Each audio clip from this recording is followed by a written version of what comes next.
প্রতিপক্ষ Highline defence করছে কিংবা লো ব্লক ডিফেন্স করছে, পরিস্থিতি যাই হোক, আপনি একটু খেয়াল করলে, অফ দ্য বল মুভমেন্ট খেয়াল করলে দেখবেন যে প্রতিপক্ষের শেষ ডিফেন্স লাইনের কোনো এক ডিফেন্ডারের ঠিক পেছনে ছায়ার মতো, ভূতের মতো একটা লোক, বিশাল দেখি একটা লোক ছায়ার মতো হেঁটে বেড়াচ্ছে।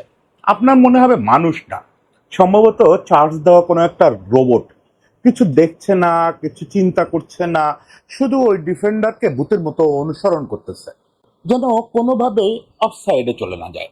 এছাড়া তার আর কোনো চিন্তা নেই। হঠাৎ করে একটা থ্রু পাস আসলো কিংবা একটা লং বল আসলো, হঠাৎ করে মেশিনটা জেগে উঠলো।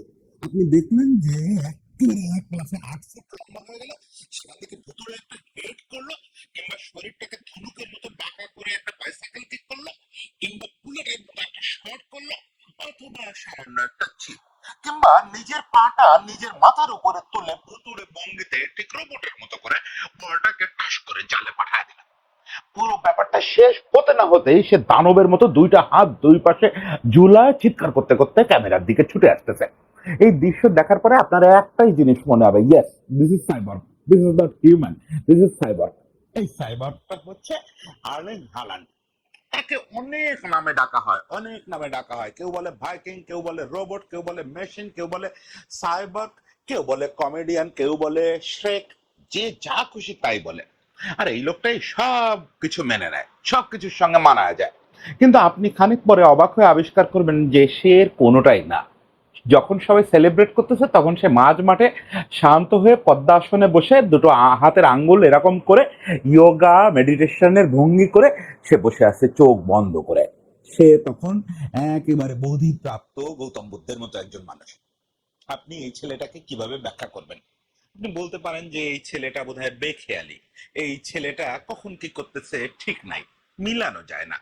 একসময় আপনি তাকে রোবটের মতো দেখতেছেন, একসময় আপনি তাকে নিজেকে নিয়ে চরম ফান করতে দেখতেছেন, নিজেকে শ্রেকের সঙ্গে ছবি তুলে, শ্রেকের মতো একটা এই মূর্তির সঙ্গে ছবি তুলে বলতেছে মাই টুইন। নিজের মুখটা, সবাই বলে ডাকের মতো মুখ, হাঁসের মতো মুখ, তাইতে নিজের মুখটা ফিল্টার দিয়ে এরকম লম্বা করে ছবি তুলে ইনস্টাগ্রামে পোস্ট দিচ্ছে। বিকৃত একটা মুখ করে মুখটারে বাঁকায় টাকায় ছবি পোস্ট দিচ্ছে, নিজেই লিখতেছে দ্য মেশিন। লোকে তারে জিজ্ঞেস করতেছে তুমি ছেলে না মেয়ে, যেহেতু লম্বা লম্বা চুল, মুখটা খুব কমনীয়, সে ওখানে উত্তর দিচ্ছে আমার বাবা ছেলে, আমার মা মেয়ে, ফলে আমি মিক্সড, আমি দুটোর কোনোটাই না। মানে সে ওই ইনস্টাগ্রামে ও নিজের ভাবমূর্তি নিয়ে সমানে ট্রল করে যাচ্ছে। অন্যরা কি ট্রল করবে, সে নিজের নিয়ে যত ট্রল করে। আবার সেই ছেলে মেডিটেশনের একটা প্রচারক। সে সব ইন্টারভিউতে বলে যে মেডিটেশন আমাকে জীবন ফিরে দিছে, আমি স্ট্রেস পছন্দ করি না, প্রতিযোগিতা পছন্দ করি না, আমার কাজ শুধু আনন্দ করা, ফুটবল খেলা। তাহলে আসলে আর্লিং হ্যালান্ড কি? আমি বলি যে একটা লাফিং সাইবর্গ, যাকে বাইরে থেকে মেশিন মনে হয় কিন্তু ভেতরে উচ্ছল, উদ্দাম এবং প্রতিযোগিতাহীন একটা মানুষ, শ্রেষ্ঠত্বের লড়াইয়ে না নাম